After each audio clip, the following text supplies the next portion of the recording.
Okay, so good morning, ladies and gentlemen. It's my pleasure to be here and introduce myself to you guys and maybe share something I have learned before with you guys.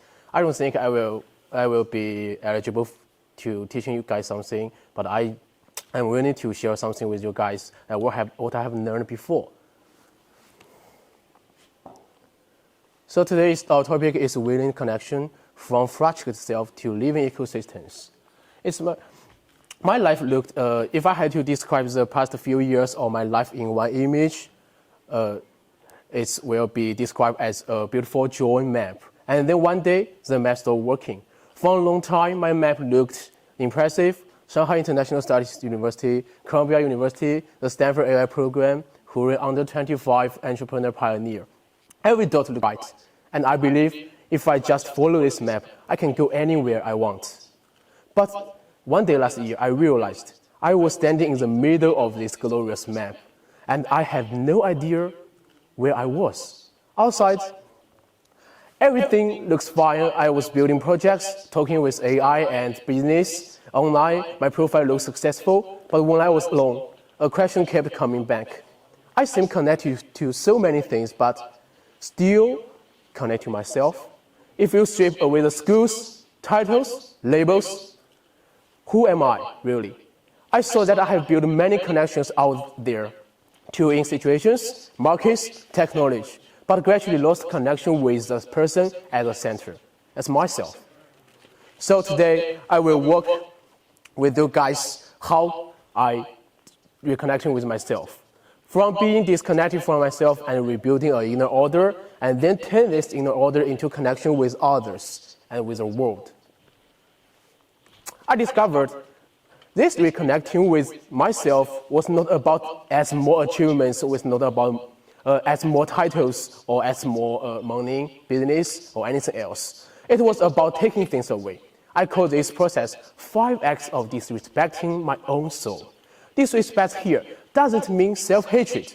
It means looking at the old version of yourself and saying, thank you for protecting me. From now on, you cannot drive my life anymore.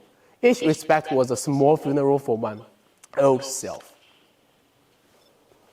The first version I had to let go of was my silent, insecure self.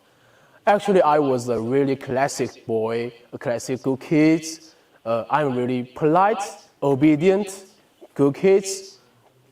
But whenever I need to speak up, my instinct was to take half a step back. My head was full of ideas, yet I stayed quiet. I am not there to say anything in any situations. Well, afterwards, I would feel miserable and blame myself. Deep inside, there was one sentence. Maybe I'm not the kind of person that deserved to be heard. Fear wasn't the real problem. The real problem was the belief I did not deserve. So I made a decision. I don't have to be loud or perfect, but if something really matters, I will let I'm not worthy shut my mouth. This situation will never happen. I give myself a simple rule. When my values are on the line, I don't take that half step back. Standing here today, I want to say to that little boy hiding in the corner, thank you for surviving those silent days. From now on, I will protect you in a different way. This was my first funeral for this self. Okay, the second version I buried was my arrogant, blind self. For a while, life went really smoothly. Good schools, good opportunities, praise from everyone. Quietly, a thought appeared. Maybe I am really ahead of most people.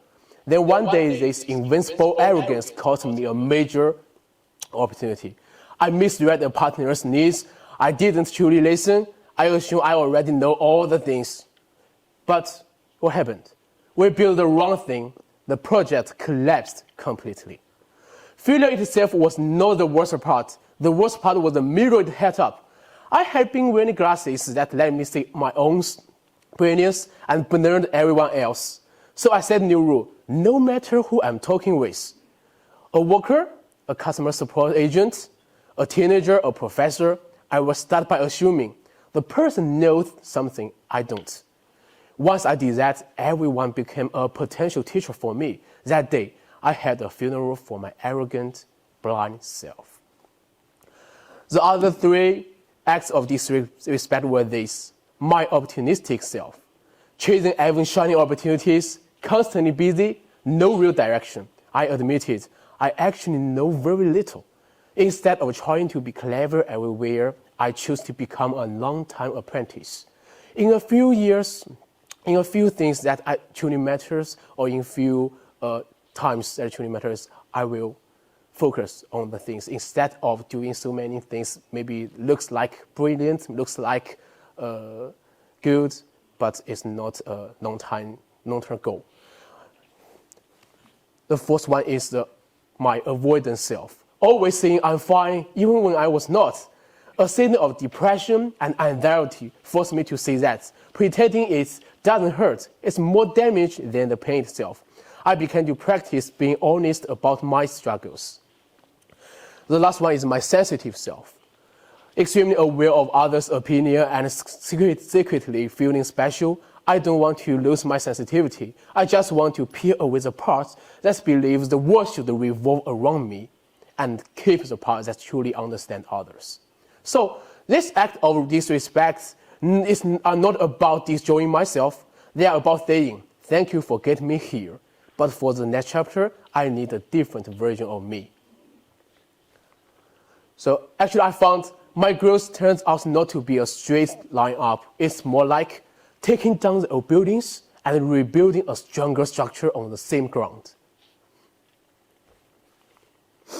When the old self stepped down, something new began to grow inside me.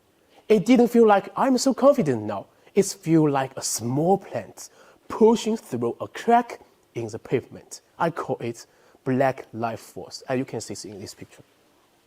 So why black? Because it usually appears in the dark. When you feel like a failure, but there was still a tiny voice saying, what if we try one more time? When a relationship seems broken, but you choose to listen a little longer. When the future is foggy, but you still take half a step forward. Okay, it's not positive thinking as you can heard in the situation or in the markets or over the social medias. It's not about, I can do it. Sorry. It's not about, I can do it, shouting in the mirror. It sounds more like, yeah, I have no guarantee, but I'm willing to plant a seed in this ruined ground and see what will happen. I began to say how this black life force grew out of these funerals. The death of my insecurity become respect for ordinary courage, for anyone who dares stand up and speak. The death of my arrogance become an empty cup mindset, a willingness to learn from anyone. The death of my avoidance become a quiet courage to face pain and painful things instead of running away. One day, I realized maybe the most important direction in my life isn't drawn on any external maps. It grows from the soil of my own heart. When the inner soil becomes a bit more stable and resilient, every choice you make is a way of growing new roots. I became less afraid of losing some standard paths because even if someone burned my map, I knew I have become the kind of ground from which new paths can grow. This is black life force, what I talked about before. So if the story turning to an end there, it was just a personal healing story, but I don't want you guys to come here and listen to my personal story. But once this inner structure becomes more stable, something changed. When your inner world becomes more coherent, your energy naturally starts to go beyond yourself. For many years, my main question is, how can I be more successful? Slowly, another question appears. The rebuilt version of me, how can it actually be useful to others? Actually, I went to Stanford before, and I once asked Professor Fei Li at Stanford. I think most of you guys may know her. In your view, what's the most important impact of AI on education and human development? At that time, I have to say, I expect a technical answer. But he just gave me one word. The word is personalization. Wow, it's a really good word, right? This one word connects many of my own broken experiences because a lot of our fracture comes from being over-standardized. I think you guys can hear all the things through your life. Standardized exam tell us what is a good student is. Standardized career paths tell us what success is. Standardized KPIs tell us what value is. But we are not standardized products. We are irregular, unique lives. So after reconnecting with myself, I realized if I'm going to build anything like a company, a project, or even a platform, I want to support personalized growth. Practically, that may look like building a cross-border business foundation, so there are real resources behind the vision.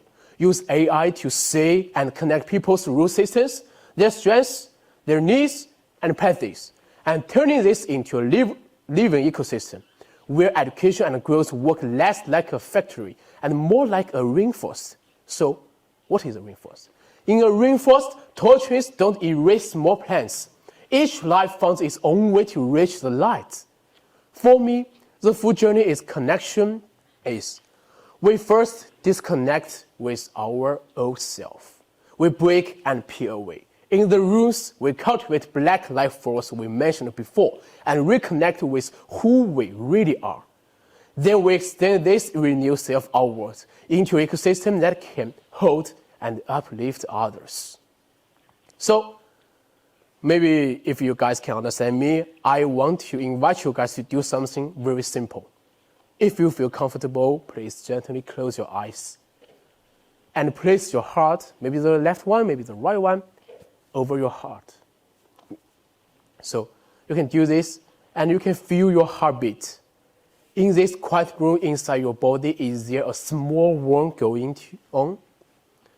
Maybe there is a part of you always hide because you think this is not acceptable. Maybe it's not acceptable to your mother, your father. Maybe it's not acceptable to the so-called society.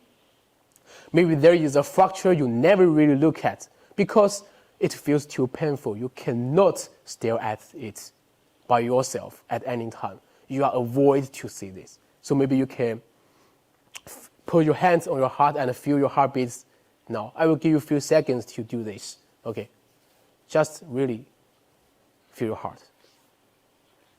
So after this, let's slowly open your eyes. In those few seconds, you might have made a tiny choice to add one more brick to the wall that protects you, to seeing your painful self, to accept your avoidance or arrogant self you avoid, or to open a small window in that wall and let a bit light come in. The brief silence may be one of the smallest, yet most important forms of connection, a connection between you and yourself. Today, we walked through 3 layers. Admitting I might be disconnected from myself, growing black life force in the rooms, and reconnecting with who we are, extending that renewed self into a living ecosystem that supports our growth.